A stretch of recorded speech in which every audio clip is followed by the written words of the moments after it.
林亚轩，过来！你跟我说，照片藏哪了？藏哪了？说不说？不说也不客气了。照片呢？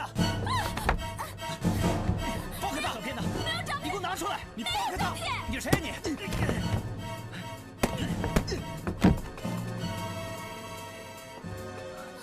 亚轩，你没事吧？大伟！林亚轩，我问你，你把照片藏起来有什么居心？董浩，你走，要不然我就打电话报警了，告你擅闯民宅。好，算你狠，我们走着瞧。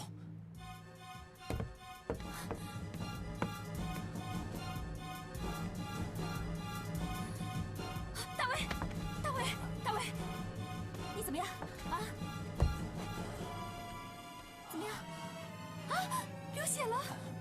没事。来，快点，你坐好，我给你拿药啊。好。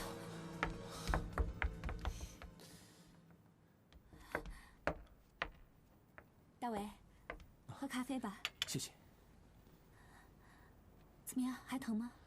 没什么。刚才你家里好像给人打劫过一样。那个人，他要找什么？我听他说，好像在找什么照片。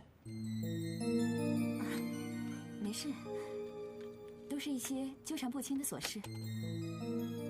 很抱歉，让你遭受无妄之灾了。没关系，看来你的大门要换把锁了。对呀，他怎么进来的？你坐一下，我去换件衣服。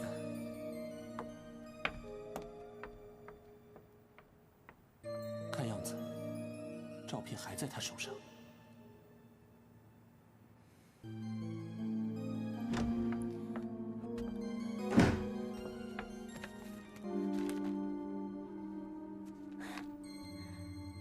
还好我早有防备。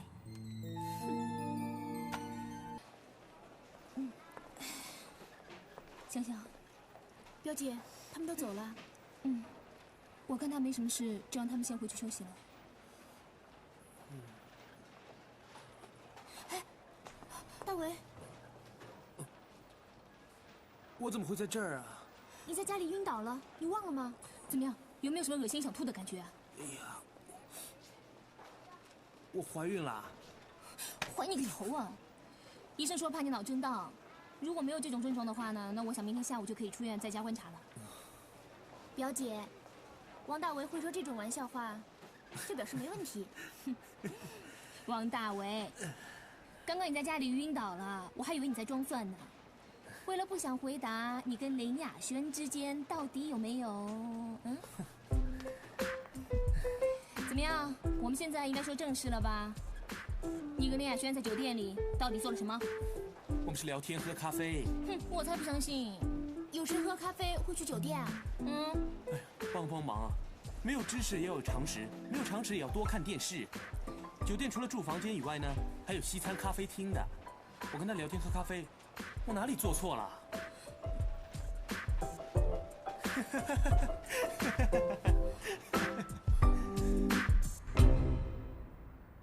县长，哎，你能不能告诉我们一下，您对这篇报道有什么看法呢？无可奉告。能不能告诉我们一下？那您跟林雅轩到底有什么亲密关系？哎，说两句吧，说两句吧。夏先生，说两句吧，夏先生，什么亲密关系呢？上台。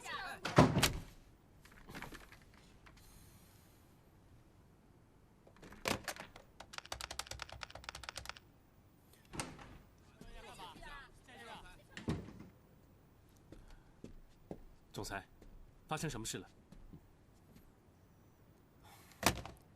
气死我了！你看，周刊登了我跟林雅轩喝交杯酒的照片，说我跟他关系亲密，记者都在追问。打电话给林雅轩，手机关机。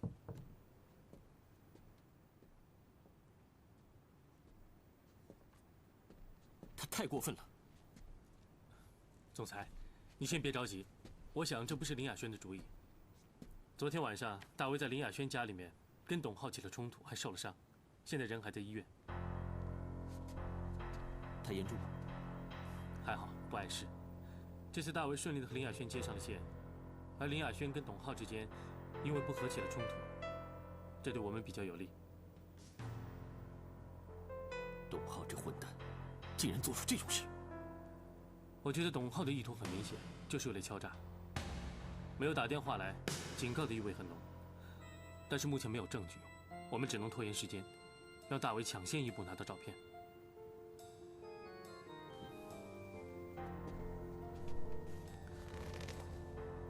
我觉得真正致命的照片是在林雅轩手里面。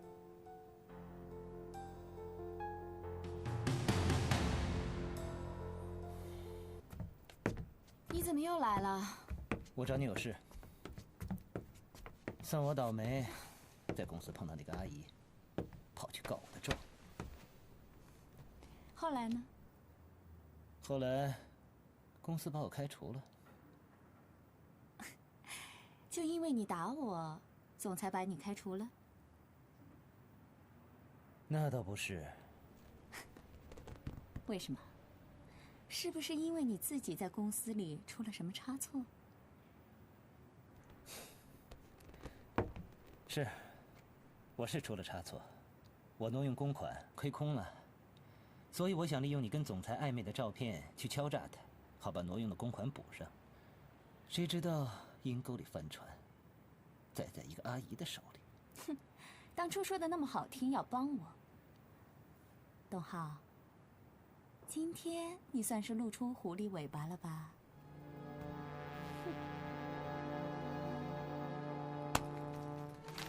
你干什么呀你？照片呢？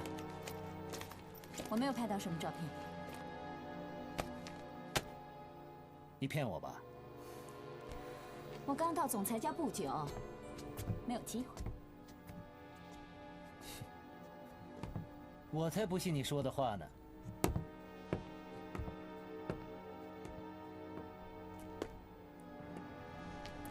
走开！就因为你莽撞拖我下水，害得我被总裁赶出来。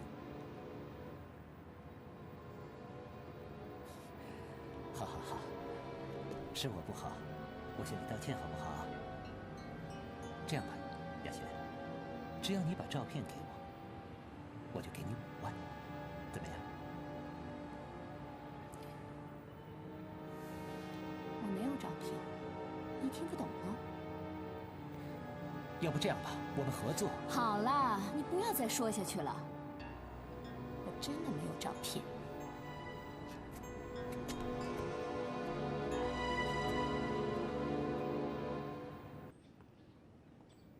怎么样，领导？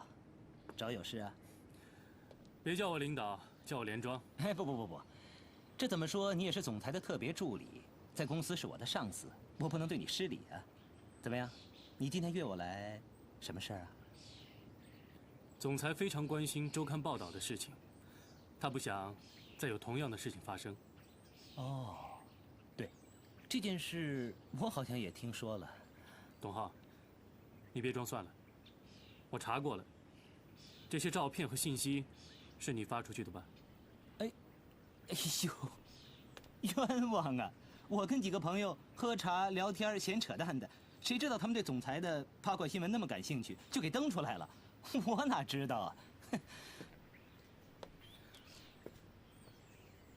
我还以为你要给总裁来个下马威呢。您说笑吧，我哪敢呀！再说了，总裁有钱有势的，花钱摆平这件事不是什么难事，干嘛那么紧张啊？你说是不是啊？好啊，我今天就是想了解，你怎么摆平这件事。怎么摆平这件事情？简单，拿人钱财替人消灾，这是千古不变的道理。好，你说个数吧，我回去向总裁报告。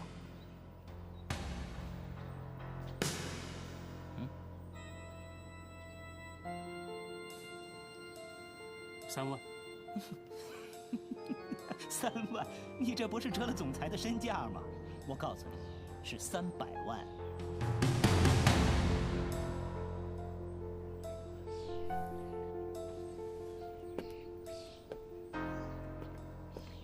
我这个话可是说在前头了，我这可不是漫天要价。怎么说，我也曾经是公司的人，我非常愿意为总裁去解决这件事情，知道吗？再见。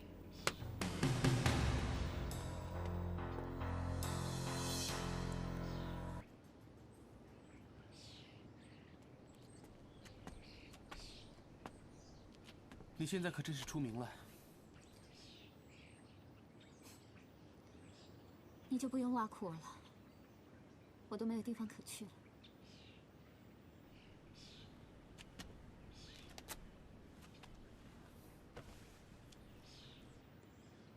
为什么要这么做？什么意思？总裁身边有很多随从，那不是一般记者都能拍到的照片，一定是很亲近他的人才能偷拍，不是吗？没错，照片是我拍的，当时也不知道自己是怎么了，竟然会鬼迷心窍，听董浩的话，拍下那些照片。是不是跟总裁勒索要钱？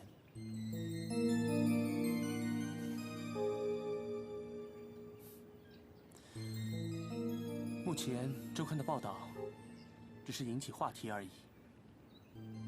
我猜，董浩跟你要的照片不是一般的照片，是限制级版的，对吧？干嘛这样看我？好了，你别做啰嗦了，我心情不好，陪我去逛一圈。走啊！好。又是林雅轩。喂，雅轩，什么事？终于打通了，我还以为你掉黄浦江里了呢。掉黄浦江？为爱殉情。拜托，我怎么可能做这种低能的事呢？要不然怎么老打不通电话？要不就关机。哎，你昨天晚上上哪儿去了？你现在查寝呢？当然不是，关心你嘛。你昨晚走的时候样子好可怕，我担心的一晚上都没睡好。你担心我想不开跳黄浦江？啊，当然不是这个意思。你放心，我已经想通了，这些事都是过眼云烟。那行好。哎，一块儿吃饭吧。好啊，到时再说。OK， 拜拜。走吧，去哪儿吃饭？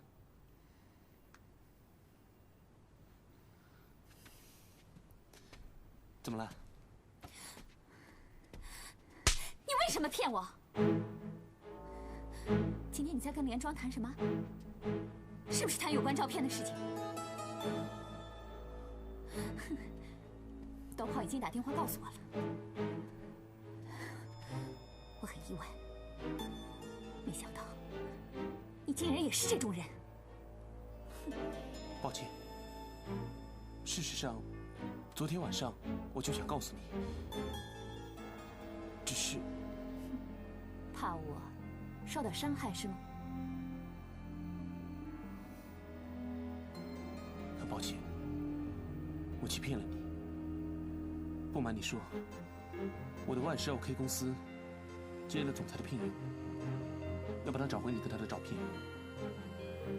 现在，我不期望你能把照片交给我，但是我不希望你把照片交给董浩。很抱歉，我走了。王大为，你就这样一走了之了？你故意接近我，不就是想要照片吗？怎么，不想要了？你要的照片，我可以给你。没错，董浩是想用照片去勒索总裁，才欺骗我的。可是我承受了很大的压力，我父母很不谅解我，而那些照片对我没用，我更不可能把它交给董浩。很高兴你想通了。不过我有一个条件。什么条件？你得陪我出去玩1个星期。你可别想歪了。我只不过是想出去散散心。反正你跟想想也分手了，总裁早晚会向他提出求婚的。你没有什么放不下的吧？以下是下午本台记者的采访报道。总裁，您对周刊的报道有什么看法？总裁，请问林雅轩是不是你女朋友啊？好，各位记者朋友，首先我必须郑重声明，周刊上的报道完全都是假的，是子虚乌有，是假象。因为我已经有感情不错的女朋友，就是坐在我身边的辛想想小姐。我很感激她对这件事情的包容和谅解。大家还有什么问题？总裁，那您是否考虑过用实际行动来粉碎谣言呢？也就是说，您和您女友的婚事什么时候会尘埃落定呢？你的建议很好，我相信我女朋友等这句话已经很久了。我会认真的考虑这个问题，也许在明天，也许在下个礼拜。总而言之，不管在什么时候，只要是时机成熟，我会捧着鲜花和钻戒向她求婚，让她嫁给我的。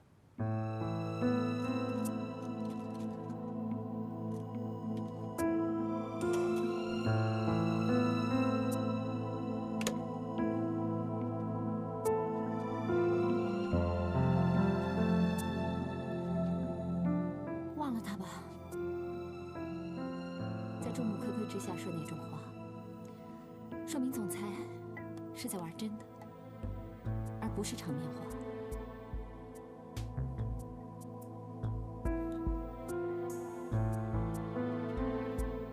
不要难过了，好吗，大卫？不瞒你说，其实本来我也希望在一夕之间拥有财富和地位，才会那样的去和总裁拍照片。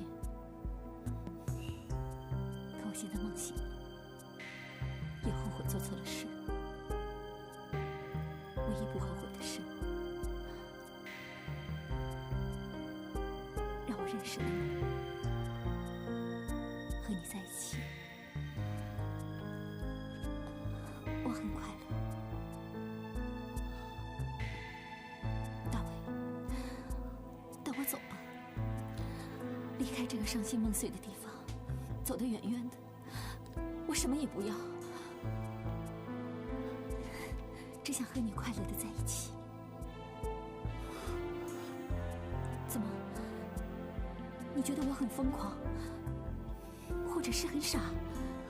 你不要再说了。你知不知道，我是因为我。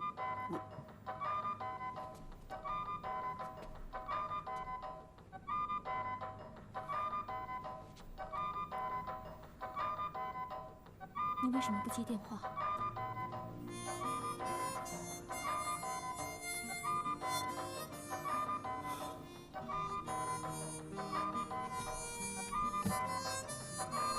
大为，你去哪儿？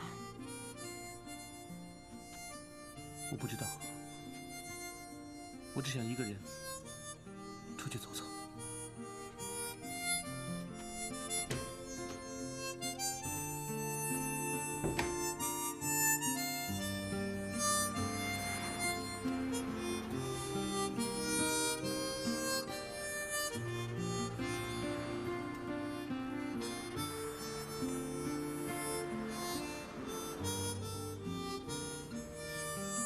也许是明天，也许是下个礼拜。总而言之，不管是什么时候，只要是时机成熟，我会捧着鲜花和钻戒向她求婚，让她嫁给我的。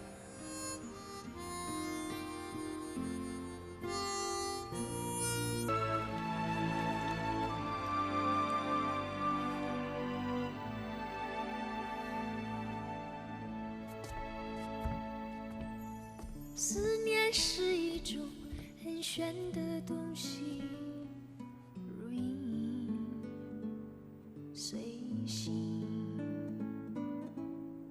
无声又无息，出没在心底，转眼吞没在寂寞里，我无力去，特别是夜里，想你到无法呼吸，恨不能立即朝你狂奔去，大声地告诉你，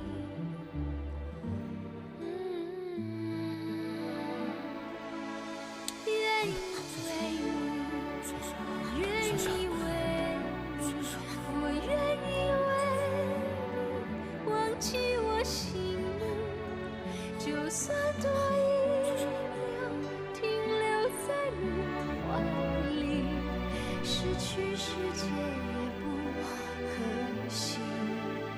我愿意为你，我愿意为你，我愿意为你被放逐天际，只要你真心那爱与我回应，什么都愿意，什么都愿意为你。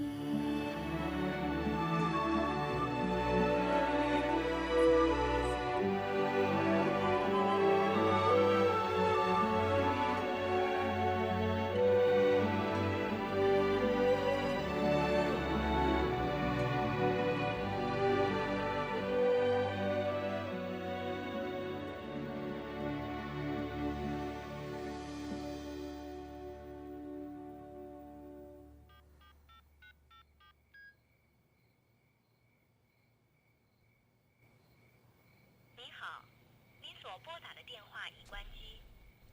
Sorry, the subscribe.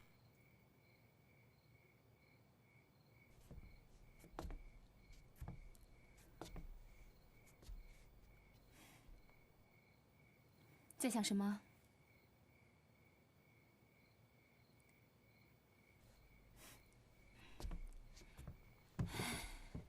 电话还是打不通。大卫是不是对我有误会啊？你是说你跟总裁的事？嗯。尤其是今天的采访报道，要是大卫看了，他一定会很难过的。我原来以为总裁是针对这个绯闻才故意这么说的，结果没想到他是真的想这样做，而且他还很认真的告诉我说，他喜欢我。表姐，你说我该怎么做？女人对于爱情可以分为3个阶段。10几岁的女孩子什么都没有经历过，对爱情充满了憧憬，是属于天真派。20几岁了，对爱情还是有那么一点想法，但是可能经历过一些了，所以憧憬少了，是属于理想派。到了30几岁啊，可能是因为受了爱情的洗礼，还有生活的压力，对爱情就没有什么幻想了，属于实际派。表姐，你为什么要跟我说这些呢？因为我希望你能找到自己的幸福啊。那表姐，你觉得我该怎么做呢？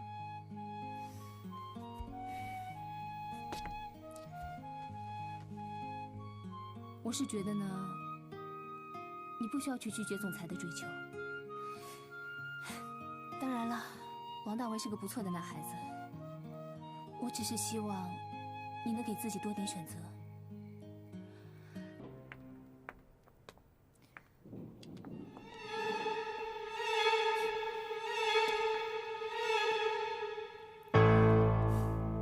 你在这里守株待兔啊？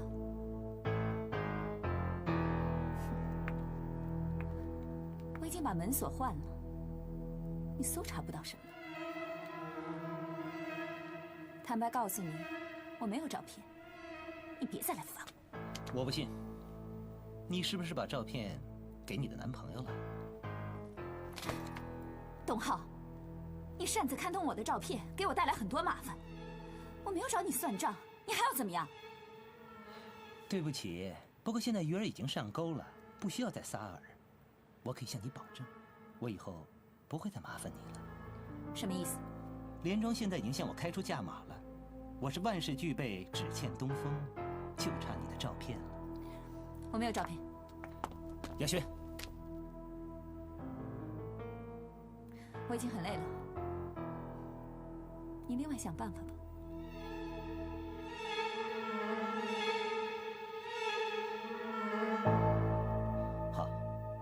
好吧，我知道你现在很累，心情不好，对不对？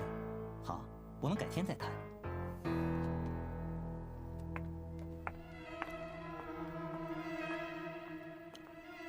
哼，照片一定给你小子了。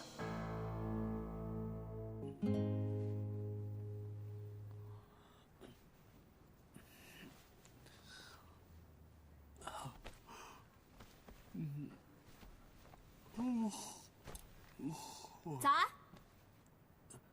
哎，这什么地方？我家啊，你不要告诉我你全忘了啊。哎呀，我不知道，我只记得昨天晚上我去酒吧喝醉酒了。我昨天打手机给你，酒吧的服务生告诉我说呢，你喝醉了，所以我只好赶过去交钱赎人喽。天气不错，你的衣服啊全干了。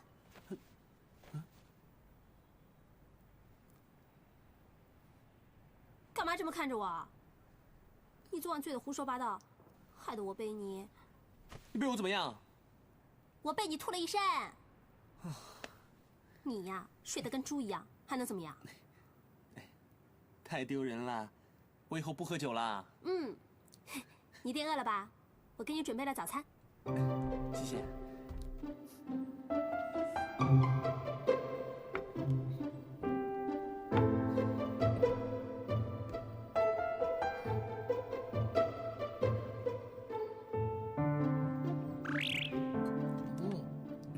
好好吃啊！来，加点肉松。丁慧，你昨天怎么会打电话给我的？我想你大概是看到总裁要向小想求婚的电视报道，我怕你心情不好想不开。果然找到你的时候，你已经喝醉了。为什么这么关心我？没办法，谁让你讨人喜欢呢？是吗？那你希望是什么答案？我以后不喝酒了。你向我宣誓啊？该来的总是会来，喝酒只是逃避现实。如果想想有一天真的接受总裁的求婚了，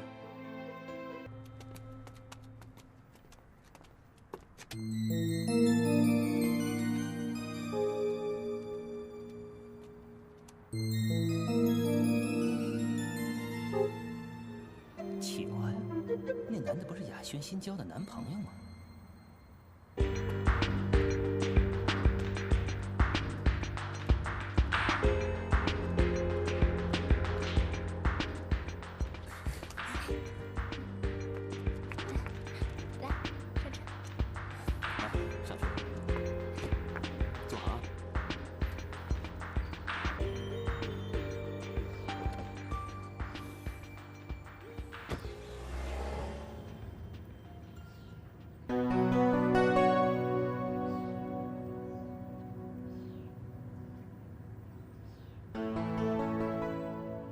你怎么了？啊，没事。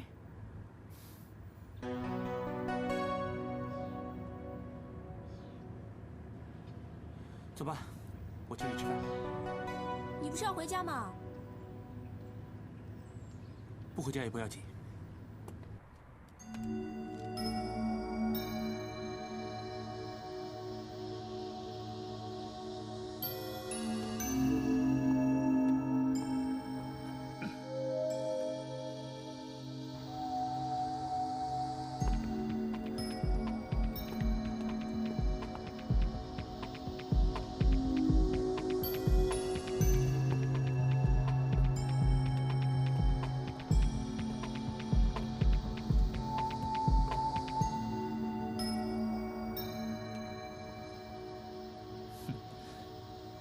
是一伙的。你是说，董浩开价300万？哈，狮子大开口啊！董浩这个人非常狡猾，他算准了总裁的心理，认为他一定会付这笔钱，而且还调侃说他是在为总裁效命。就算总裁答应，董浩也拿不出照片。没错，因为照片还在林雅轩手里面。这点我可以确定。奇怪，我刚刚和董浩分手，之前又看见他在餐厅门口鬼鬼祟祟的，他到底要干什么呢？董浩？难道他是来探听消息的？一定是为了照片而来。可是董浩不知道我接近林雅轩的目的。也许是他找不到林雅轩，想从你身上找到呢。有这个可能。大伟，那你一定要小心。林雅轩为了避开媒体的麻烦，住在酒店。我一提到照片，他就很敏感的回避。那你觉得有没有拿到的可能？需要时间。他约我今晚吃饭，我在想，有什么办法说服他？你先进行吧，记住，一定要比董浩早一步拿到照片。嗯。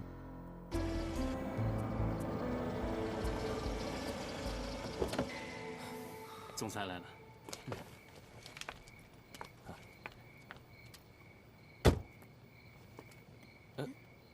你们也在？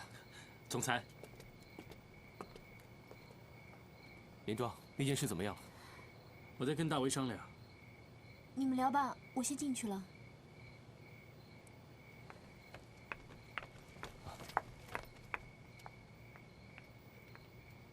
他要300万。对，但是我觉得有商量的余地。董浩狡猾地认为这件事情事不关己，跟他无关。可林雅轩那里，大为也碰到了困难。这样吧，我们进去再研究。好，请。感觉怎么样？不知道。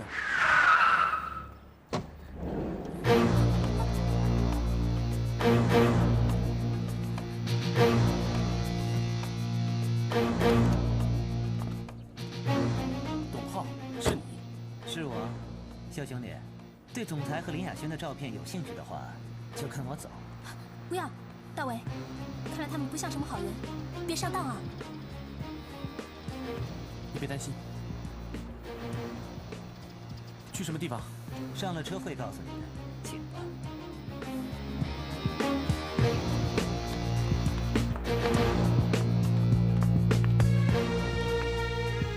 大伟，大伟，大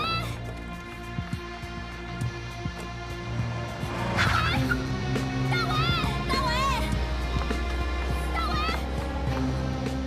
大伟，丁慧，大伟怎么会跟董浩走了？他刚刚跟我使了个眼色，我想，一定是有他的用意吧。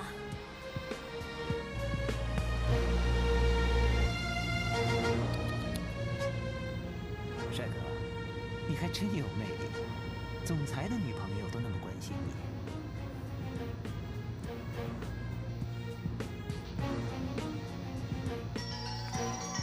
大伟打来的。董浩，你要带我去什么地方？可以告诉我吗？帅哥，别那么着急嘛，一会儿你就知道了。我问你，林雅轩是不是把照片给你了？没有，还在他那儿。好，好啊，我们现在就来看一看，你在林雅轩心目当中到底有多重的位置。兜了半天，你是要利用我引蛇出洞，逼林雅轩拿出照片？聪明，一点就通。大为在套董浩的话，赶快通知表姐，还有连庄危机小组。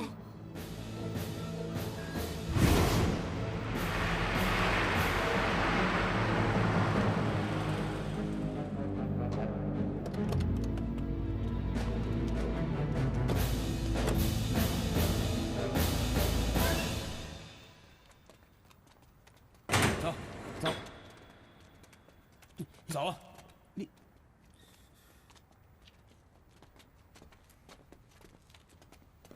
快点！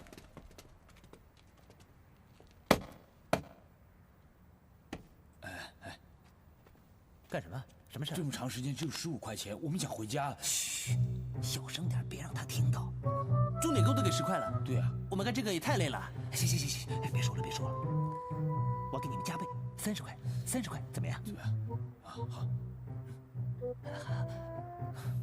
怎么了，董浩？谈分赃，闹内讧啊？哎，胡说什么呢？真是的。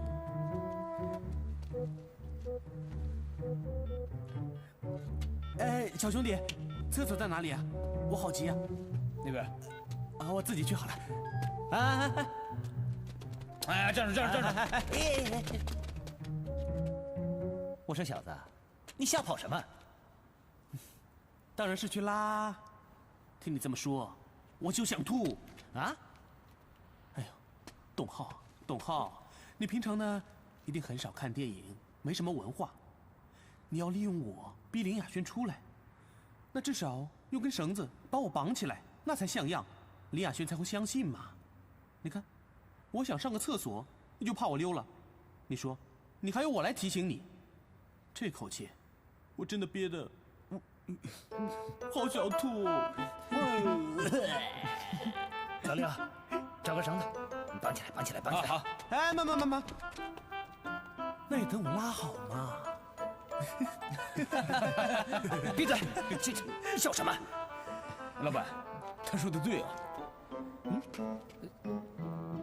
哎呦，董浩，你别急，等我拉完回来，我来教你如何引蛇出洞。让开。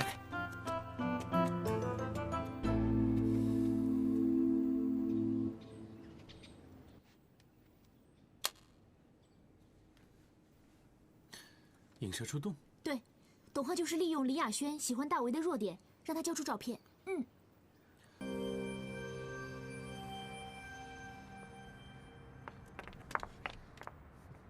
先生，买包烟吧。卖烟的怎么跑这儿来了？好可怜哦，今天一包烟都没卖出去，你买一包吧。我看看。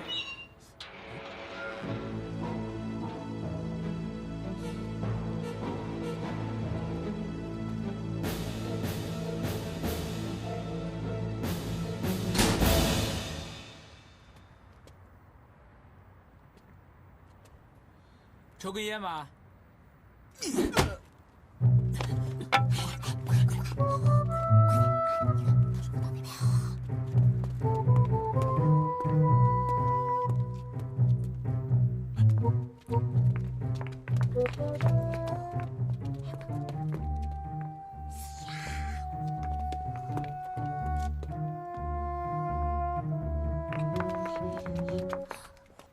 喂，林雅轩，你到哪儿了？啊，你已经到了。好，就这样。老六呢？去上厕所了。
小四，进来的时候有人跟踪吗？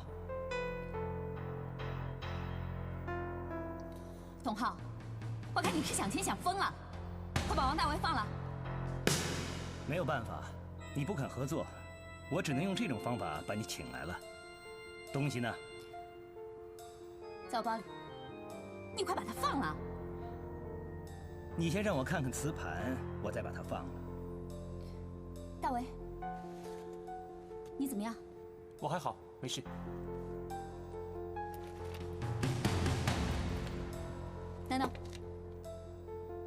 先给大伟松绑。老六，老六，你在干嘛？哎呀，我肚子不舒服，我还在拉呢，你等一下好吗？哎呀，哎呀，懒牛多事羊。哎呀，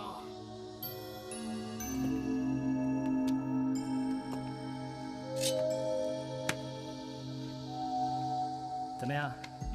现在可以把磁盘给我了吧？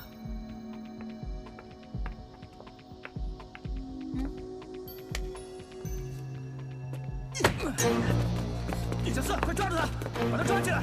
我不是小四，我是大四。你当然不是小事，勒索敲诈是大事。磁盘给我。东浩，往哪儿跑？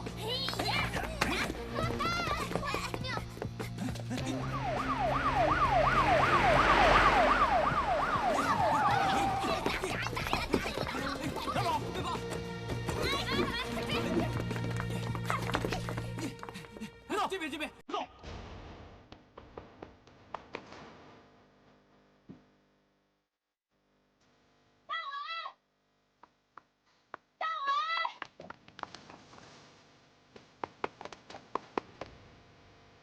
别跑！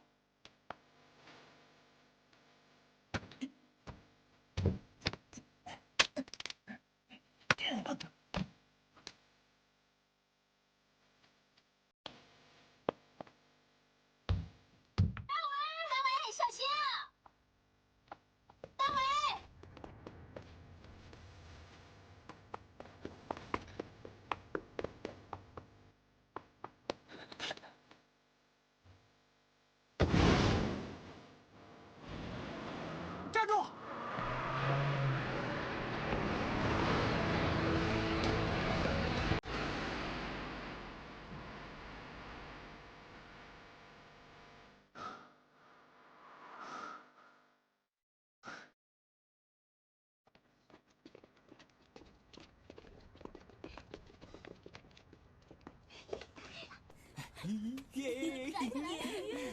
大伟。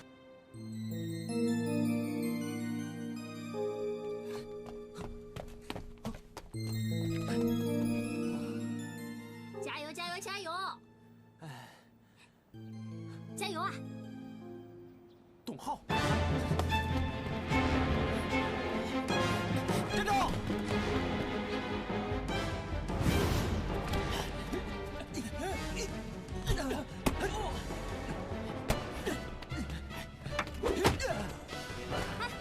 别跑！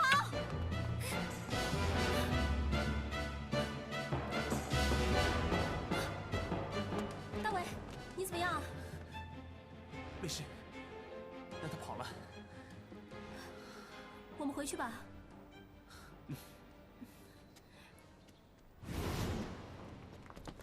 哎，怎么回事啊？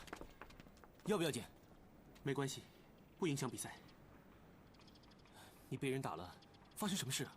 我在门口看到董浩鬼鬼祟祟的出现。董浩，他怎么会在这儿？他到底想干什么呀？我看要找到董浩，去问他才会知道嘛。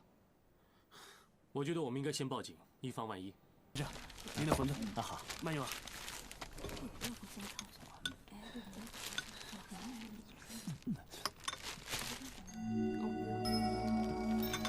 老板，来碗面。哎，好嘞。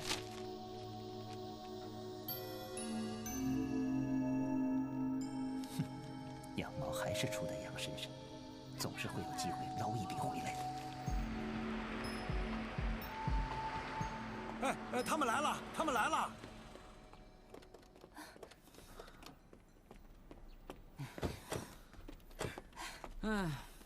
怎么样？有没有发现什么？啊？有没有找过文丽可能会去的地方？我判断，文丽可能不在城里了。我们一路跟着露露，到了火车站附近，露露就不肯走，到处的闻。我们带着文丽的照片到处询问车站附近的店家、司机等人。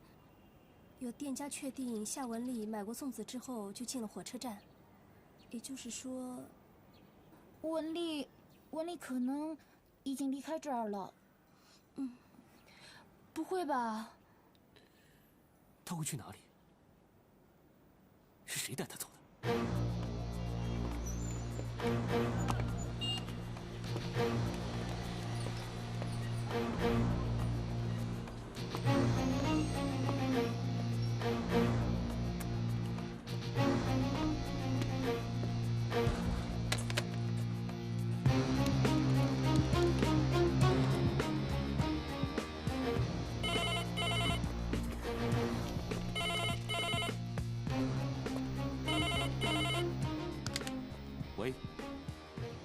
喂，喂，总裁，您好您好，我是董浩。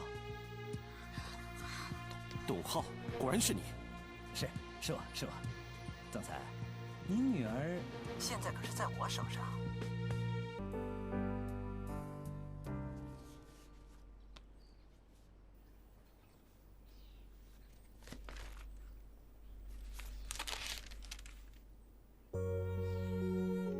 文丽的日记。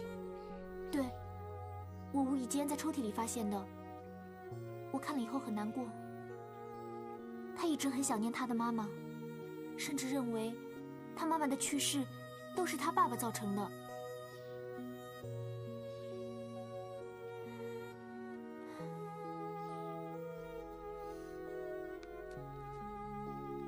今天孟君阿姨给了我一个漂亮的洋娃娃，我很高兴。但是知道了是小小阿姨送给我的，不知道为什么我就开始讨厌那个洋娃娃了。妈妈是没有人可以代替的，可是爸爸一直强调，告诉我妈妈死了，好像我是个笨小孩，不知道什么是死了，是不懂事的小孩。但是他不知道妈妈在我的心中是不会死的，不会，她永远不会死。妈妈，我好想你，我爱你。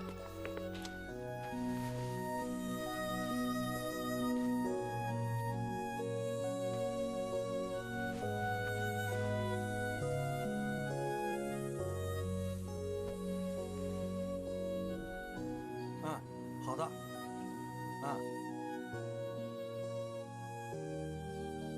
阿福他始终不肯承认。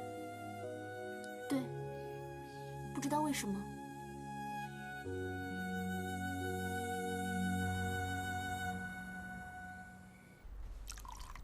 文丽他自己。王老师，你真是语不惊人死不休啊！文丽自己。好了，老板，答案有了，你可以好好睡了。不，现在更惨，我会想不通、想不明白，想到天亮也想不出来。因为孟君提过，绑架可能是董浩，你们的思维呢都从这个角度。实际上，我从一开始就想，可能是文丽她自己单纯离家出走而已。就是这样。单纯的离家出走。可是文丽好端端的，为什么离家出走呢？文丽担心总裁向想想求婚，为了吸引总裁的注意，她只有离家出走。其实很多小孩都有这种心理，需要父母的关心。文丽她会去哪儿呢？她这么小，万一碰到坏人怎么办？她出门在外，除非有人接济，否则她一定会需要钱。阿福，文丽有没有向你要过钱？没有啊，我固定每个礼拜给她零用钱的，但也不多。啊，我的金卡，文丽她有副卡。那她会用吗？我之前教过她，但文丽从来没有使用过。也许离家出走，她就会用。那我们可以通过他刷卡的记录，知道他在什么地方。对，至少可以从地缘关系去寻找。太好了。不过，董浩打电话来勒索，我们还是要报警，因为可以布线抓人。另外，赎款的事还是要准备，也不排除董浩真的绑架了文丽。其实，两个大方向都要有思想准备。是，总裁，我也这么想，要不然我们还是去报警。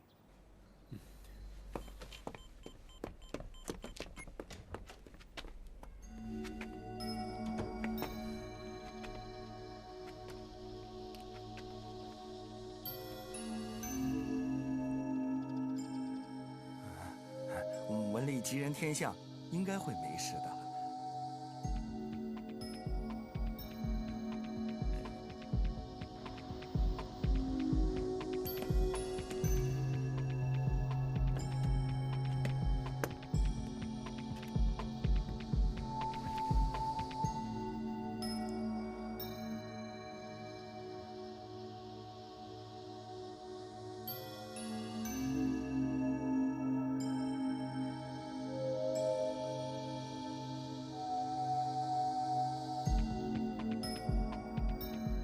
会不会报警？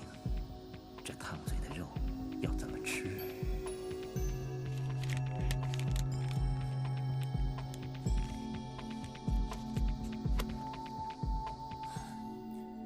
我想你看了以后，跟我的感触会是一样的。小孩都是天真无邪的，可是我们却很少去了解他，去关心他。这都是我的一时疏忽。我现在只想尽快的找到他，好好的抱着他。他心里一定很苦，孤单无助。总裁，我觉得你也不用太自责，会有亡羊补牢的机会的。你想想，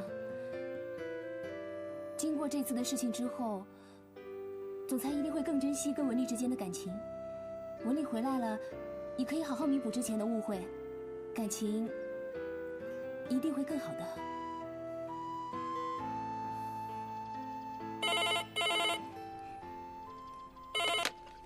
喂，你好。稍等一下。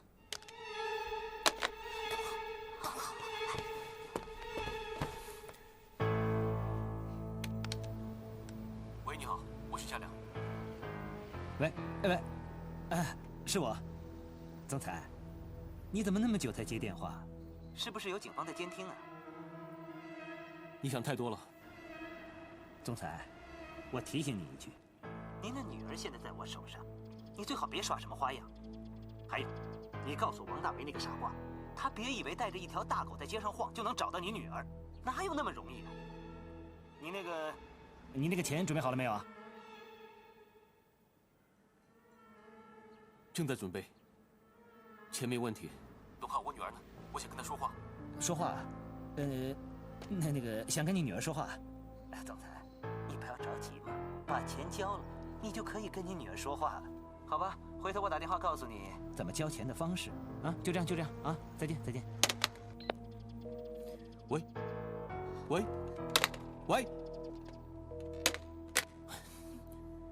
这个董浩可真够狡猾的。对呀，他竟然知道我们用狗追踪的事情，还骂大为是大笨蛋。大为，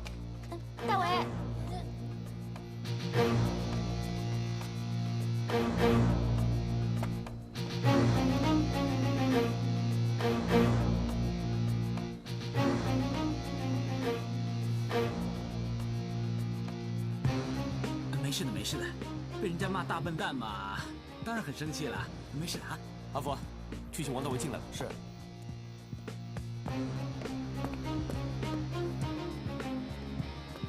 总裁，请您进去。阿福，那里是什么地方？你说那儿啊？那是一家小旅馆。刚刚董浩在电话里真的很嚣张。大为，你的看法呢？总裁，你不用担心。刚刚董浩只是虚张声势，而且心意慌乱，只会凸显他的愚蠢。我可以断定，文丽不是他绑架的。怎么断定不是他？总裁，不好意思啊，对不起啊。王大为，你不是说过，要是今天董浩不打过来的话，那就断定文丽是单纯的离家出走吗？但是现在他打过来了。你又告诉我们，文丽不是被他绑架，到底怎么回事啊？董浩这种人，不是天生的坏胚子，充其量只是傻蛋一个。如果他没有打电话来，他只是因为心虚怕被抓。现在他打电话来骂我是个大笨蛋，他不是间接的告诉我，文丽不是他绑架的吗？总裁，对不起啊。等一下，你刚才那句什么他现在打电话过来，不是间接的告诉我们文丽不是被他绑架的，我们都听到的了。但这句话到底什么意思嘛？因为他不该骂我是个大笨蛋，低估我的智能。大为啊，别再绕弯了。你凭什么判断不是董浩呢？很简单，董浩骂我不要带着狗在街上乱跑。那这句话泄了底，就是说他人一直在监视我们，他人一直在这个城市，而文丽不在。所以说，董浩怎么可能绑架文丽呢？喂，不是陈豪，你又怎么啦？请问李小姐，这个人住几号房间？606号房间。谢谢。检查口证，通缉犯董浩就住在楼上606号房间。是。干呗。你放心，回头呢，只要我再打回电话，他们就得乖乖的把钱给我送过来。你只要负责去拿钱就行了啊。有这样的好事？那是，他欠我的呀，欠债还钱，天经地义的事儿，你说是不是？对。谁呀？打扫卫生。啊，进来吧。别打！快点，轻点，快点，对着，完事。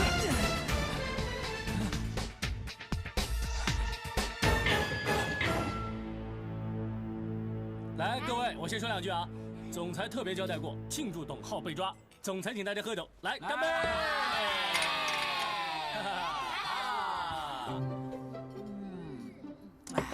那个董浩啊，头都抬不起来的样子啊，太爽了！真神勇啊？是吗？不是我，神勇的呢是我们的危机处理小组领导王大为。来，大家敬你一杯，来，干杯！董浩被抓呢，总算除了个心头大患。可是文丽呢，现在还不知道在哪里流浪。中国这么大，不知道到哪里去找她。也是啊，总裁虽然不说，但我想他心里一定很着急。文丽无端变成小流浪儿，换成谁都会担心的。你们也太小看文丽啦，说不定这个小捣蛋呐，正在到处游山玩水，开心得很呢。想想，你怎么不替文丽担心啊？有什么好担心的？他呀，鬼灵精一个，不可能让自己受苦的，更不会像小流浪儿在街头挨饿受冻。你这样说，心里一定有底有数的，老师，对不对？王大为什么时候变你老师了？我呢，就差这么一点点，我就跪下来磕头拜他为师了。他真的很神的，老师啊！神什么神呐？我又不会算命，别损我了。但是我明天还是会找一个人请教一下，请他指点。谁呀？会算命的吗？叫什么名字啊？快说吧，谁呀？阿福。阿福。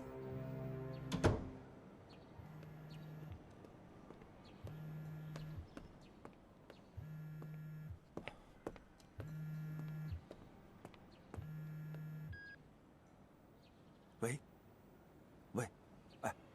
我是阿福啊。你刚才怎么都不接我电话呀？刚才总裁在叫我怎么能接电话呢？我爸爸有没有找我？我怎么没看到报纸上的寻人启事呢？你说什么？有很多呢，比如寻找爱女、寻找爱妻啊。你这都不懂，太笨了。哎呀，拜托，怎么能在报上登寻人启事呢？会被坏人利用的。哦，对了，我们在去学校的路上，你说那个很讨厌的坏人，你还记得吗？我知道啊。他怎么了？他打电话给你爸爸，骗说你被他绑架，要勒索。结果呢？结果被魔法师叔叔找警察把那坏人抓走了。真的？对呀，他好像很厉害，常偷偷注意我，我怕会被发现。文丽呀，你快点回来吧。我在这儿玩得很开心，还不想回来呢。对了，阿福，你不会出卖我吧？你可别忘了，你跟我发过誓啊。要是魔法师叔叔问你，你可千万不要说，不然我会被抓回去的。你也会被我爸爸开除的，你知道了吗？我知道了。好，就这样，我要去玩了，拜拜。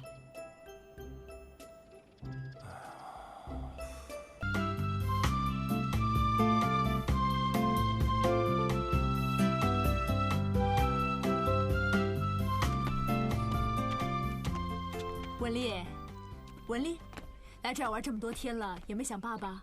当然想了，可是我告诉自己要坚强，不能哭。哎呦，文丽挺勇敢的嘛。还好有小慧陪我，所以我就不想爸爸了。文丽，玩疯了？是谁在说话？魔法师叔叔。文丽，你们怎么会来的？文丽啊，看看还有谁来了？梦婷阿姨，梦婷阿姨，连长叔叔，你们都来了。文丽，我们来带你回家，顺便带你到东湖去玩。真的。小小阿姨，文丽，阿姨真想你啊。你不应该怪你爸爸，也许你爸爸真的错了，但是他比任何人都爱你，知道吗？为了找你，他真的很操心。我和魔法师叔叔找到了你的日记，我看了以后很难过，因为想想阿姨跟你一样，妈妈很早就去世了，所以我很能体会你那种想念妈妈的心情。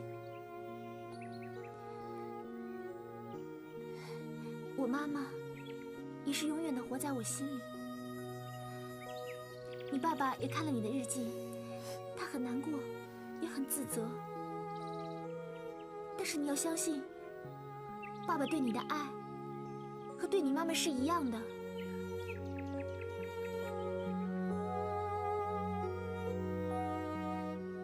是永远永远都不会变的，你知道吗？我知道了，我错了，我希望爸爸能够原谅我。我不应该离家出走，让爸爸担心的。我知道错了。爸爸不会怪你的，跟阿姨回家好吗？阿姨，我好想爸爸。